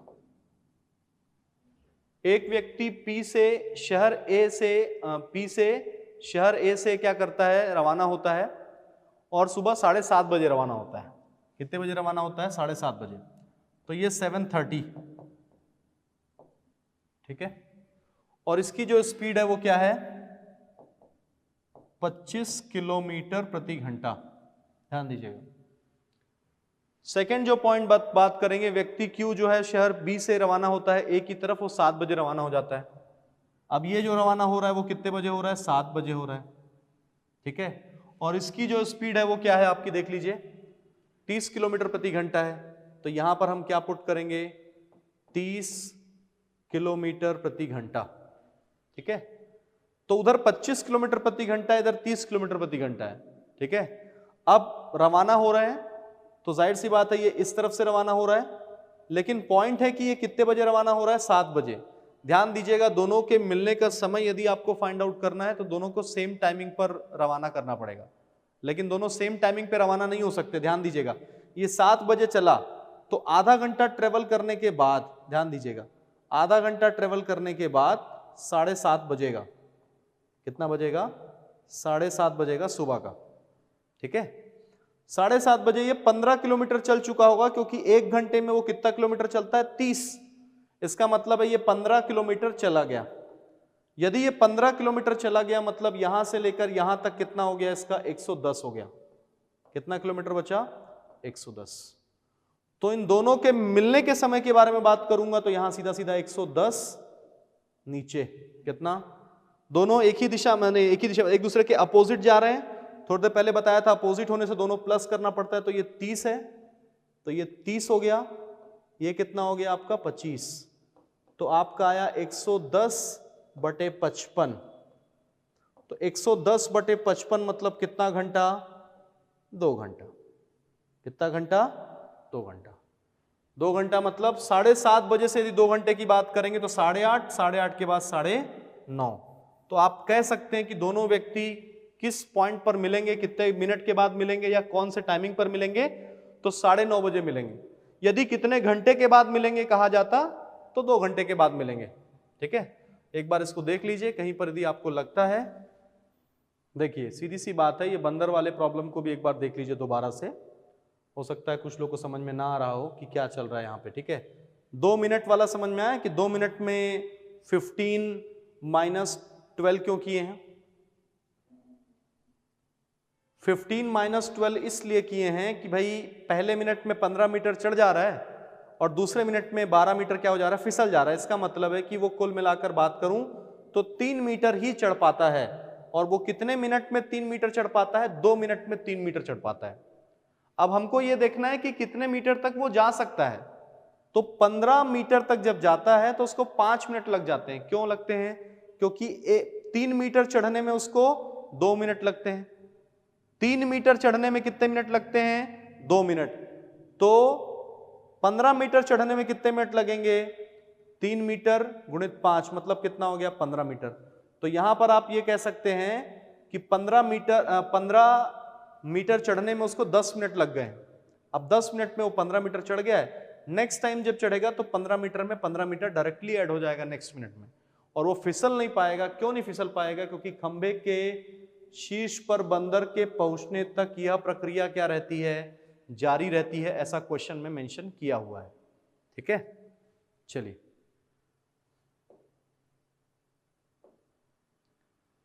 अपनी सामान्य गति के 45% पर चलते हुए एक आदमी 1 घंटे 50 मिनट देरी से अपने गंतव्य स्थान पर पहुंचता है। गंतव्य स्थान पर पहुंचने में लगने वाला समय सामान्य समय क्या है, यह आपको पूछा जा रहा है। ठीक है, अपनी सामान्य गति के 45। तो देखिए जब कभी भी इस तरह का क्वेश्चन होता है पहले आप स्पीड लिखिए, फिर डिस्टेंस लिखिए और फिर यहां पे टाइम लिखिए। देखिए नॉर्मल स्पीड की बात कर रहा है तो आप नॉर्मल स्पीड ऐसे लिख दीजिए। ठीक, और डिस्टेंस की बात कर रहा है तो डिस्टेंस आप x ले लीजिए। ठीक है, एक आदमी 1 घंटे 50 मिनट देरी से पहुंचता है तो सपोज करिए टाइम जो उसका नॉर्मल टाइमिंग है उसको t ले लीजिए। ठीक है, अब कहता है कि अपनी चाल जितनी भी चाल से चलता है उससे 45% चाल पे चल रहा है। इसका मतलब है 45s डिवाइडेड बाय क्या हो गया, ये 100 हो गया। डिस्टेंस वो उतना ही ट्रेवल कर रहा है लेकिन उसको क्या लग रहा है, 45 मिनट ज्यादा लग रहा है। 1 घंटा 50 मिनट ज्यादा लग रहा है। तो 1 घंटा 50 मिनट मतलब 110 मिनट ज्यादा लग रहा है। तो 110 बटे क्या कर दिया मैंने, 60 कर दिया। क्या आप समझ पा रहे हैं।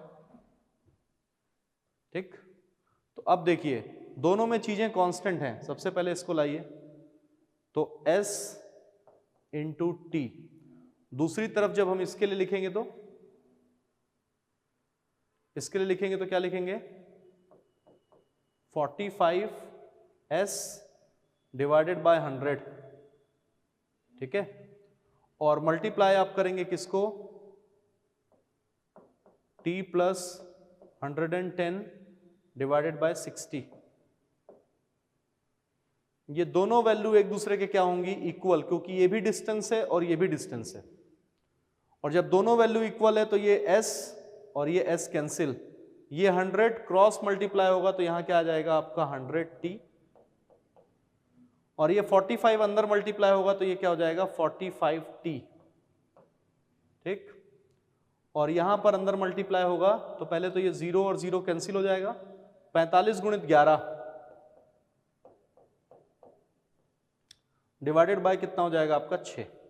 ठीक है, अभी इधर चला गया तो 55T हो जाएगा, ठीक है, और यहां पर हमारे पास है 45 गुणित 11/6, ठीक है, 11 कम 11, 11 पचे 55, ठीक है, फिर 5 एकम 5, 5 निया 45, फिर 3 से 3 दूनी 6, 3 तिया 9, फाइनल जवाब आया तो t इक्वल टू कितना आ गया 3/2, 3/2 मतलब 1.5, मतलब 1 सही 1/2 घंटे। तो 1 सही 1/2 घंटे क्या होगा, सामान्य समय जो है उसका 1.5 घंटे का है, सामान्य समय जो है वो उसका क्या है 1.5 घंटे का है, ठीक है, तो सामान्य समय उसका 1.5 घंटे का हो गया। क्लियर है? चलिए आगे देखते हैं। रेत और लोहे के 1 किलोग्राम मिश्रण में, रेत और लोहे के 1 किलोग्राम मिश्रण में इस तरह के क्वेश्चन हम लोगों ने क्लासेस में भी किए हुए हैं, इसी को थोड़ा सा आपको ध्यान में रखना है, एज इट इज नहीं रहता है, थोड़ा बहुत चेंजेस के साथ ही आते हैं।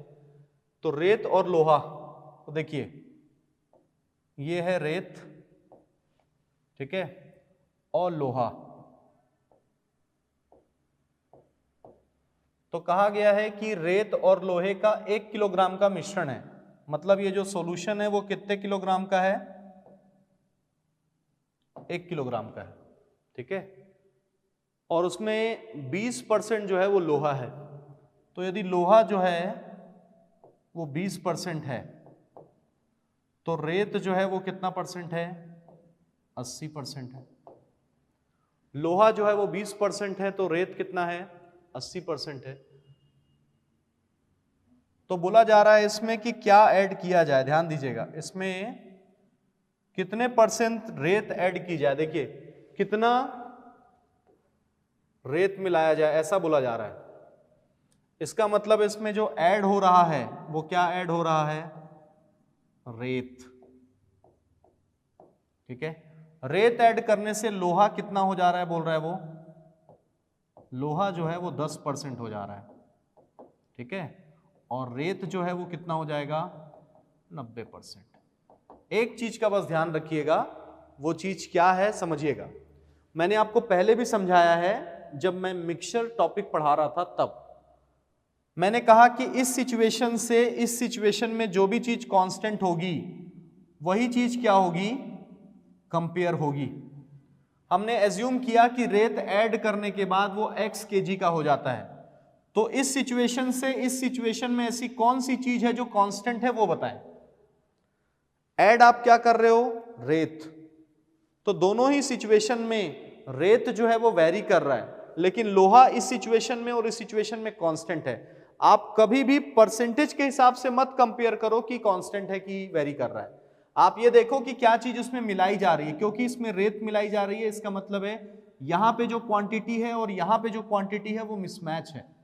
तो 20% किसका 1 kg का 20%, तो 1 kg का 20% मतलब 20/100 हो गया, और उधर x kg का कितना x kg का 10% लोहा, तो 10 बटे कितना हो गया 100 हो गया, ठीक, तो ये 100 कैंसिल ये 100 कैंसिल, ये 0 कैंसिल ये 0 कैंसिल, मतलब कितना हो गया x इक्वल टू 2 kg आ गया।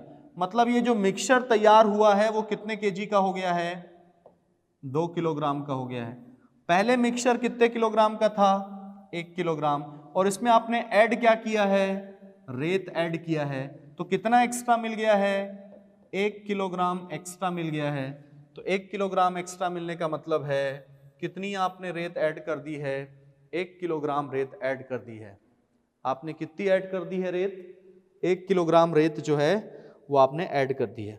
चलिए आगे देखते हैं, ये काफी इंपॉर्टेंट क्वेश्चन है। अब देखिए 1000 किलोग्राम वाली एक धातु है, ठीक है, एक धातु है A जो कि 1000 किलोग्राम का है।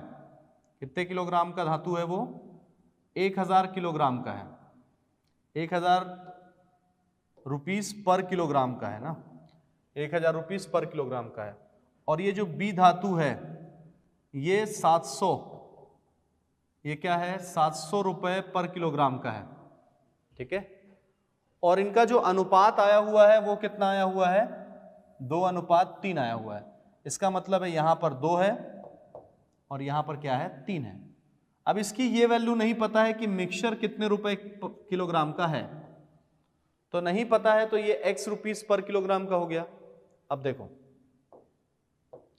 मिक्सचर के जो प्रॉब्लम जानते होंगे वही समझ पाएंगे कि क्या हो रहा है। ये क्रॉस में हम लोग क्या करते हैं, इसको माइनस करके यहां लिखते हैं और इसको क्रॉस में माइनस करके हम लोग कहां लिखते हैं, यहां लिखते हैं। ये मिक्सचर एंड एलिगेशन का रूल है जिसको बेस करके हम लोग प्रॉब्लम को क्या करते हैं, बनाते हैं।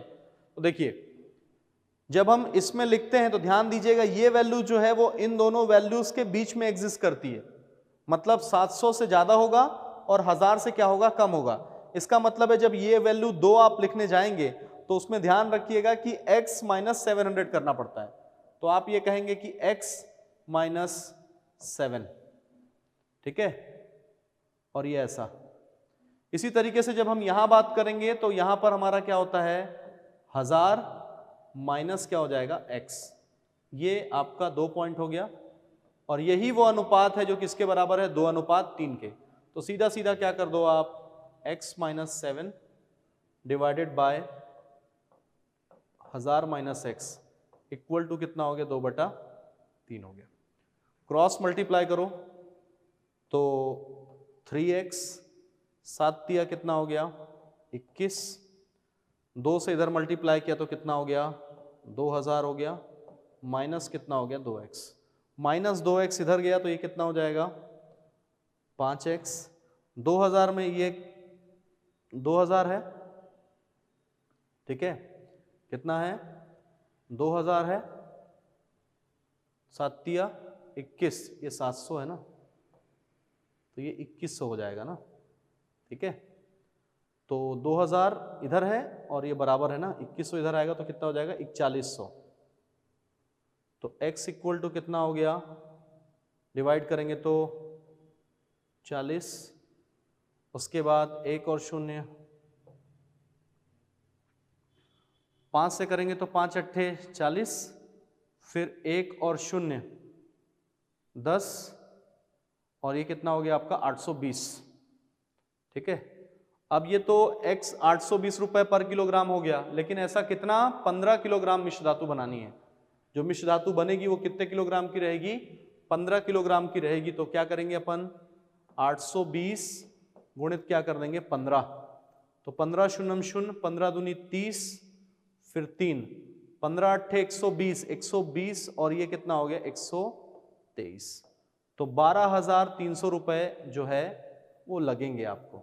कितने लगेंगे 12,300 रुपए। तो सी ऑप्शन जो है वो आपका फाइनल ऑप्शन है।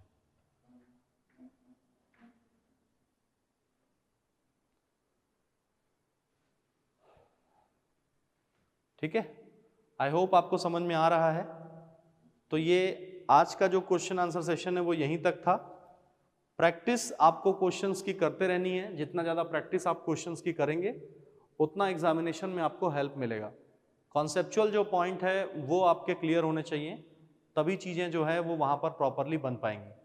ठीक है, बाकी प्रैक्टिस सबसे इजी क्वेश्चन के साथ एग्जामिनेशन में करना है, ताकि जैसे जैसे क्वेश्चंस आपके बनते जाएं आपका कॉन्फिडेंस जो है वो बूस्ट होता जाए। ठीक है, तो आज की क्लास यहीं पर एंड करते हैं। Thank you.